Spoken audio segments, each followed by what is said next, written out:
স্বামীও চায়নি তালাক দিতে, স্ত্রীও চায়নি তালাক হোক, কিন্তু দুজনেই রাগের বশত আপনার কাজী অফিসের মাধ্যমে একটি উকিল নোটিশে, তালাকনামা নোটিশে স্বামী সাইন দিয়েছে।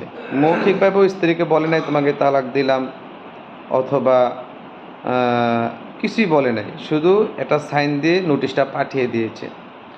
এখন যখন রাগ চলে গেছে, এখন স্বামীও বলতেছে আমি সংসার করব, স্ত্রীও বলতেছে আমি সংসার করব।